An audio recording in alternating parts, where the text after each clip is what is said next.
आपसे ये सवाल है कि उस वक्त आपने हाउस में क्या देखा था?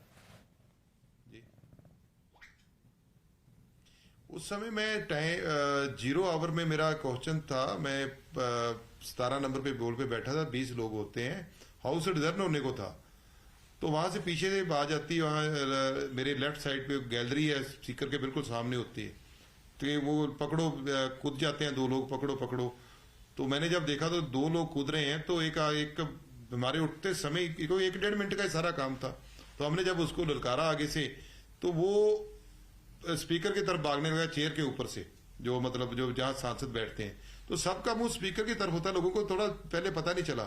फिर जब उसने कुछ निकालने लगा, जूते से कुछ निकालने लगा, तो मैंने फिर जब उसकी तरफ भागे तो हनुमान बेनीवाल थे आगे, उन्होंने आगे से होकर उसको पकड़ा। हमने उसको पकड़ लिया। तो मैंने बोला कि एक और है, क्योंकि मैंने दोनों को देखा था, इनको नहीं पता था। वो पीछे छिप के उसने वहां से वो बम होता है जो स्मोक बम था वो निकाला, और वो भी आगे बढ़ने लगा। तो फिर उसको मैंने दबोच लिया, और मैंने वो बम था जो वो काफी मुशक्कत के बाद 15-20 सेकंड उसके छीना। मैं तो बम लेके भाग गया बाहर को कि ये कोई पता नहीं क्या चीज होगी।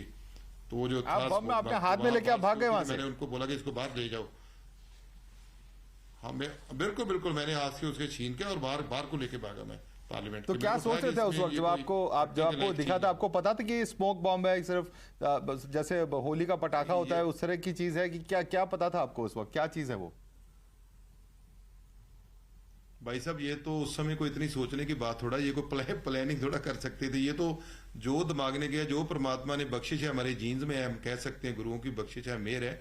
हमने तो सीधा लेकर उसको बम को, मैं बाहर में भागा के, अंदर सब लोग बैठे हुए हैं, कोई मतलब अंदर ना फटे, ये मेरे दिमाग में था कि इसको रोक के मैं तो उसको पकड़ने लगा था। उसने जला दिया आगे से, वो नीचे पैर से निकाल कर वो आगे बढ़ने लगा। वो भी काफी सेहतमंद था। तो चलो वो मैंने उसको दबोच के उसका छीना। वो थोड़ी हाथापाई भी हुए हम उसके साथ। जी, हाथापाई वही वीडियो में आपसे यही पूछने वाला था। अगला सोशल मीडिया पे वीडियोस हैं जहां आप ही नहीं, काफी सारे सांसद दिख रहे हैं काफी गुस्साए हुए, और कुछ लोग हाथ साफ भी कर रहे हैं। तो हुआ क्या था उस वक्त? नहीं, वो पहला था, ये दूसरा पीछे था। ओके, उसकी वीडियो नहीं शायद बनी है। वो ये पीछे था जिसको मैंने बम छीना है। वो जो धुआं हुआ है वो उसी बम का, वो जो पीछे वाले ने बम जो वो लहराया है, उसने आगे बढ़ने की कोशिश की। वो उसी समय जो 10-15 मिनट में उसमें स्मोक निकला, उसी का सारा वो पूरा पीला हो गया था हाउस। तो मेंबर्स का मतलब मेरे पूछने का उद्देश्य है कि उस वक्त मेंबर्स डरे हुए थे, गुस्साए हुए थे, क्या सेंटिमेंट था उस वक्त? नहीं, देखो उस समय तो एक बार ऐसा हो गया था कि बहुत बड़ा हमला हो गया कोई, क्योंकि वो तो सीधे मतलब वो ढूंढ रहे थे, जैसे वो जूता उतारने की कोशिश कर रहा था जो आगे भाग रहा था कि जूते में कुछ है इसके।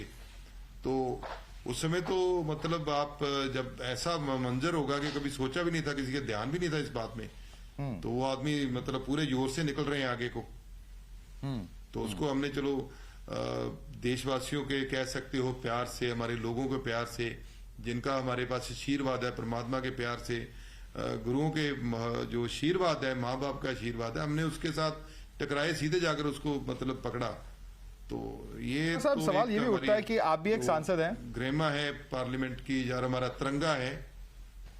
हाँ जी, बोलिए जी, नहीं बोलिए प्लीज कंप्लीट करिए अपनी बात। ये तिरंगा है हमारा देश का, इसके लिए हम लोग हमेशा ही जज्बाती रहते हैं।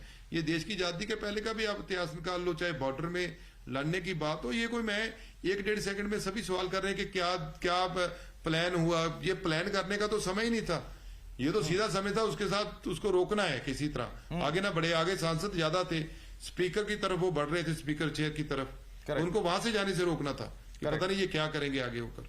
करेक्ट। और अजय साहब, सवाल ये भी उठता है, आप भी मेंबर ऑफ पार्लियामेंट हैं, ये एक मेंबर ऑफ पार्लियामेंट है मैसूर से प्रताप सिम्हा, उनके बेसिस पे, उनके रिकमेंडेशन, उनके ऑफिस के बेसिस पे एंट्री हुई है इस व्यक्ति की, और कई सवाल ये उठ रहे हैं कि क्या एक्शन लिया जाना चाहिए, क्योंकि सवाल ये भी उठ रहे हैं कि अगर मेंबर ऑफ पार्लियामेंट के रिकमेंडेशन में दिया जाए तो कहीं ना कहीं कुछ बैकग्राउंड चेक या कुछ इंडिविजुअल के बारे में जानकारी होनी चाहिए गैलरी में अलाउ करने से पहले। क्या सोच है आपकी इसके बारे में? बात यह है, जो लोकसभा के मेंबर ऑफ पार्लियामेंट हैं, ये लोगों के चुन के आते हैं। तो बहुत लोग पार्लियामेंट देखने जाते हैं, हम भी लोगों को पास देते हैं, हम कितना के तहकीकात नहीं करते, हम तो ये देखते हैं कि ये लोग हमारे जानने वाले, इसके साथ 4 आ रहे हैं, इसके साथ 2 आ रहे हैं, हमारे भी पीए जाते हैं, ऐसी बात नहीं है कि मैं उसकी राजनीतिक तौर पर वो अपोजिशन का है तो हम उसको, हमारे तो अपोजिट ही है बीजेपी का, मैं ऐसी कोई बात नहीं करता, लेकिन फिर भी हम कहते हैं कि इसकी तहकीकात तो होनी चाहिए। मैं तो ये कहता हूं कि ये ऑपोजिशन का नहीं निकला, कि ऑपोजिशन का, क्योंकि हम भी सब सोच रहे थे कि हमारे पास पे भी जा सकता है, कोई मतलब पूछ के लोग ले जाते हैं, साथी लोग होते हैं कि मेरे साथ 4 दोस्त हैं, वो किसी से भी करवा सकता था, तो कहीं ऑपोजिशन का होता। मेरे को तो ये था कि अब तक ऑपोजिशन वाले को शायद जेल में भी डाल देते। मैं ये कहना चाहूंगा कि जहां देश का सवाल है वहां जो माड़ी सोच का आदमी है उसको धर्म जात से अलग रख के देखो, उसको ये मत करो कि ये हिंदू है, सिख है, मुसलमान है, इसको मत करो। जो माड़े दिमाग का आदमी है, जो गलत तंत्र है, वो किसी में भी पैदा हो सकता है, उसको इसके साथ नहीं जोड़ना चाहिए पार्टी के साथ। लेकिन ये पीछे हुआ है इतना, और इसके लिए हमें सबक लेने की जरूरत है कि जब देश का सवाल आता है, जब देश की प्रतिष्ठा का सवाल है, हम लोगों को एक मुट्ठ होकर खड़े होना चाहिए।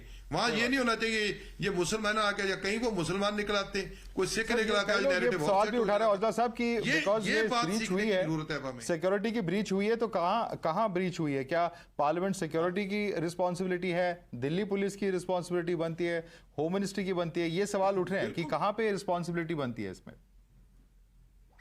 बिल्कुल, ये सिक्योरिटी की ब्रीच हुई है, चाहे होम मिनिस्ट्री के अंदर आती है, चाहे पार्लियामेंट के अंदर आती है।